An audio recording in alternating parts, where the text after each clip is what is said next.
My name is Mark Walton. I'm Managing Director at Onyx Global Marketing, and you're watching AFK Insider. The first thing, and I say this even though I realize that in saying it, it's difficult, is you've got to go. I think a lot of people make the mistake of trying to sit in their apartment and drink a latte and think that they can create this African business opportunity because they met somebody on Facebook and they've been having these conversations. There really is no substitute for being on the ground. And I think first and foremost, it's to make those connections. Now, there are a lot of resources that people really don't take advantage of.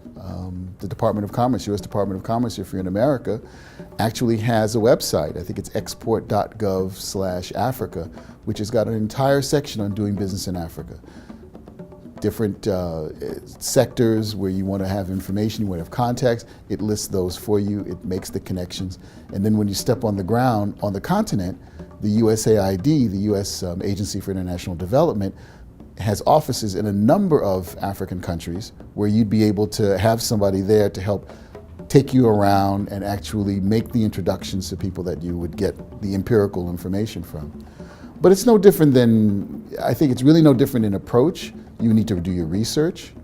You need to find people that you can trust, and you need to find people that you can bounce your idea off and not feel as though you can't take any criticism for it, because the whole idea is to make your product or service fit the African environment, not have the African environment fit your product or service.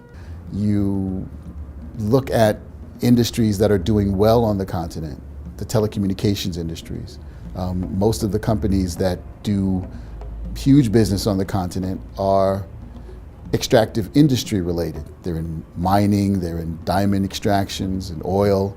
So you would look at those industries that are doing well and then look at the industries around them. So if I'm a cell phone manufacturer and I know there's 735 million cell phones on the African continent, then you want to come up with a business idea. Maybe it's something that relates to servicing that industry. Maybe you created an app that can help make life easier for someone. Maybe you created the case for the phones.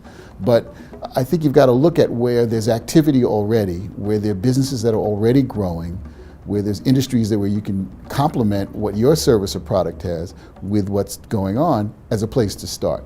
I think that's a tried and true business principle. Go where people are already going, look at what the needs are on the ground. And I'll reiterate what I said earlier, it's brick and mortar. I think there's